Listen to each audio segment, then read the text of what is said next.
When he was scared, he said, I can't sleep, I can't get that thing out of my mind. And I said, what the heck was with the SAT team? He said, both my deputy and I were prior service, so we got along well with the enlisted guys. So I said, if you promise not to tell anybody, they told me they were not going to go to any LF with that thing over it. No direct orders, no nothing, and in fact, they never left the launch control facility. We picked up the Quebec team on the way back, the Quebec crew, because Quebec was on the way to Romeo, and SAC liked to save a little gas, so we road share. And they told us that earlier that evening, they had the same sort of thing flying over several of their launch facilities. And I said, what happened? You reported it. And they said, are you crazy? We didn't report it. We're not going to report it. I said, well, I did. He said, well, if you tell them about us, we're going to say it never happened. So we went back home. I reported to my squadron commander. The next few, we always have departure meetings when you go out for alert. The next several departure meetings, we had an unusual visitor. We had an officer in a uniform telling us that you may have heard rumors about this. It didn't happen. It's top secret. And I wanted to stand up and say, which is it? Didn't it happen, or is it top secret? So that's my event. I think Mr. Salas comes back. Thank you.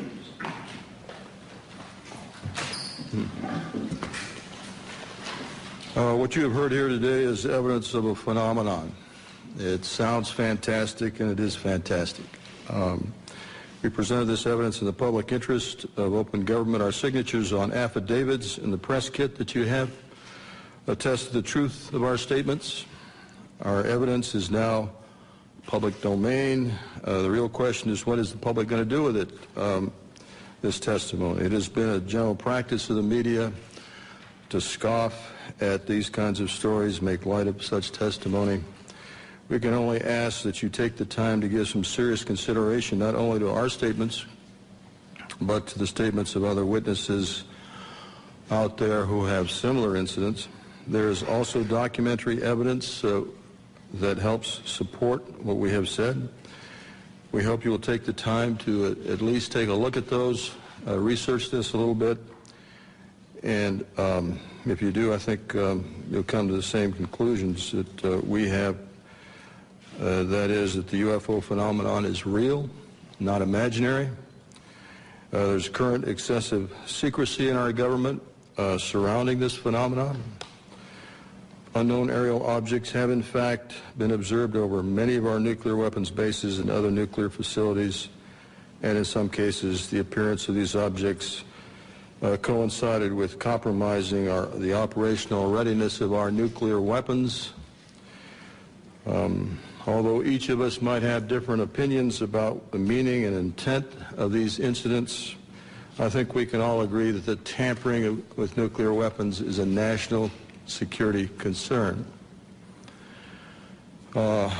This is Air Force official policy on UFOs. This is dated 2005, but I believe it is current policy. I'll just read one part of it. It says, no UFO reported, investigated, and evaluated by the Air Force was ever an indication of threat to our national security. That is clearly misleading. It is false based on our testimonies. This statement, the decision to discontinue UFO investigations, was based on an evaluation of a report prepared by the University of Colorado in 1969. I believe this was the infamous Condon Committee study.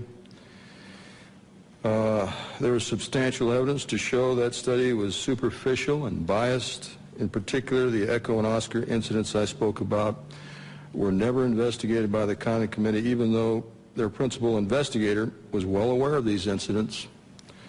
Obviously, the testimony given here today conflicts directly with that Air Force policy statement. We ask that our government answer to the public about the obvious discrepancy between our testimony and that of the current statement. Indeed, we demand an answer based on the foundation of our democracy that says, and I want to paraphrase Franklin Delano Roosevelt, President Roosevelt,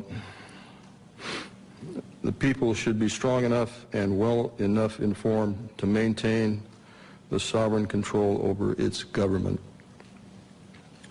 Finally, I want to say, I think I speak for every one of us here, I have the utmost respect for all the men and women in the U.S. Air Force. I graduated from the Air Force Academy.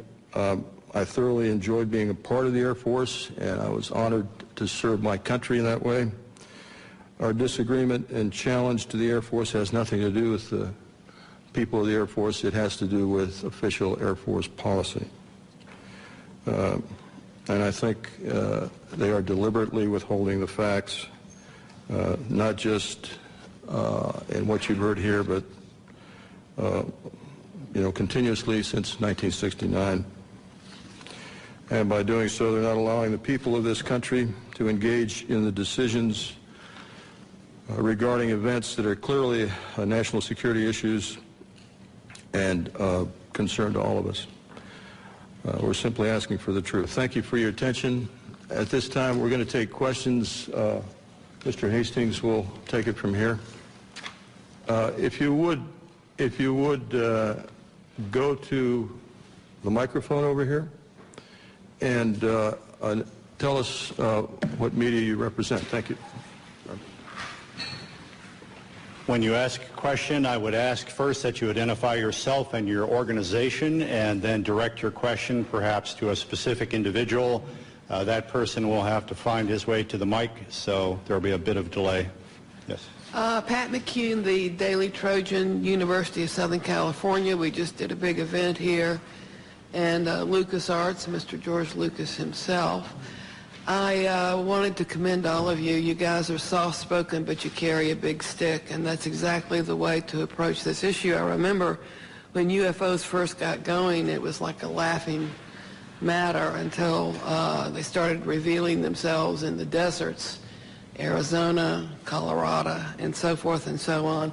I'm standing up here not only because if I'm a resource to anybody, if LucasArts is, please let me know, and I'm glad to do whatever I can to help you. As well, I wanted to point out that my friend Charles Stone back here is something of a real authority on UFOs. It does quite extensive work on websites and all, and is a real authority if you need some questions answered. That's it. Hello, Jeff Schogel with Stars and Stripes. Two quick questions. Mr. Hastings, you had mentioned that this is an ongoing phenomenon. Is there an incident later than 1980 that you are aware of? And then also, are there any testimonies here today that are new that have not yet been documented or been in the public domain? This is a cross-section of the witnesses who've come forward.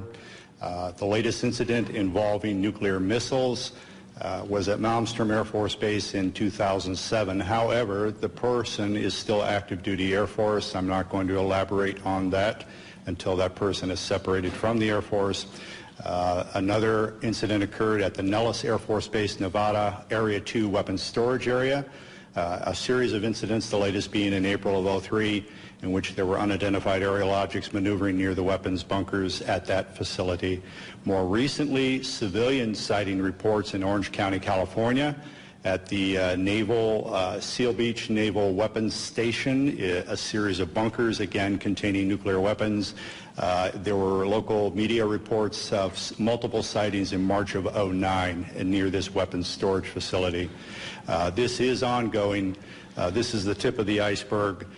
We can only catch as catch can. I am of the opinion that for every incident that I'm aware of, and for witnesses that we've got in hand, there could be 10, there could be 100, there could be many, many more incidents that I'll never know about because the people won't come forward. They'll wait years or decades to talk about what they know. And is anything that has been said here not been in the public domain before? I'm sorry? Anything that has been said here, I know I've heard the incident that Mr. Holt referred to. I've seen Mr. Salas Is there anything here? The other people that you've heard here today, I reckon you have not heard about. The testimony of the majority of these people have not hit the national airwaves, so to speak, or the national media. There have been websites, I've written articles and so on, but the majority of these witnesses have not received national or international exposure.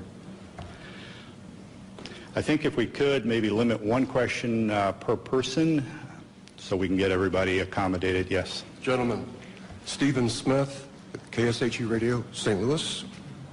I commend you all for being here. What an incredible panel. And Robert, you and I have always spoken over the phone. I'm still editing the book. I was at Naval Headquarters in Communications during the Carter administration, and I can affirm what you're all saying. This phenomena is incredibly real. And one day, a gentleman came into our comm station, came up to me, I had never seen him before in my life, and said, "Do you know that we have aliens on ice?" And I was just taken back and speechless. I didn't pursue with any questioning. And he turned around and walked away and walked out. I have been a contactee twice in my life, both times in Santa Monica, California, one in 1986, one in 1997. Incredible experiences that I won't go into detail right now. But I just want to say, bravo, gentlemen. Thank you.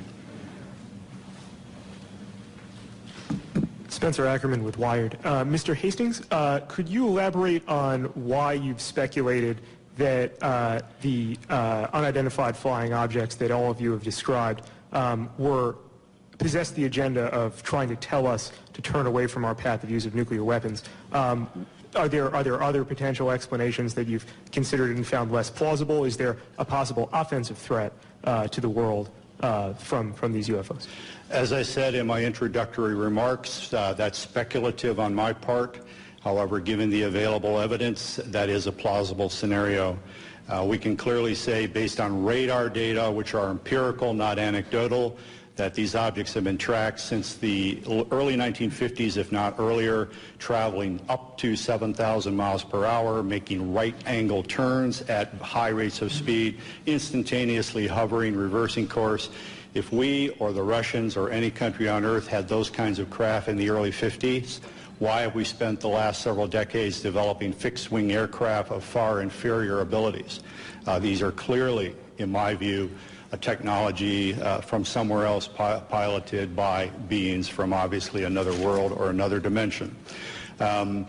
Moreover, the fact that missiles have been tampered with here and in the former Soviet Union, and on one occasion in each country, about which I am aware, actually activated.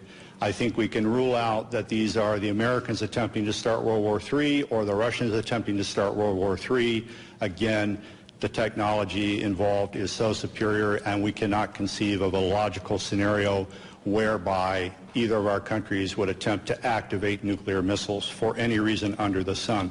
Now, our opinion is that whoever these beings are, they are indeed attempting to send a signal that we are playing with fire, that we are gambling with the human race's future.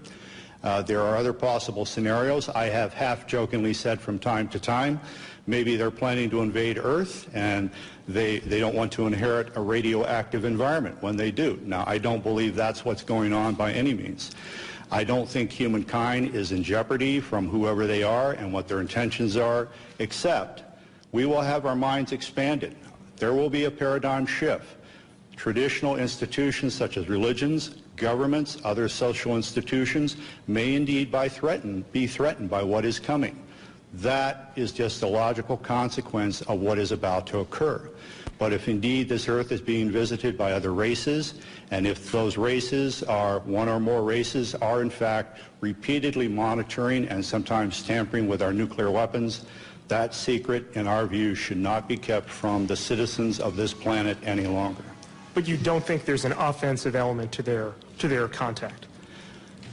I don't think there's any potential hostility, except, again, to closed-minded people. Sure. This is to the question of hostility.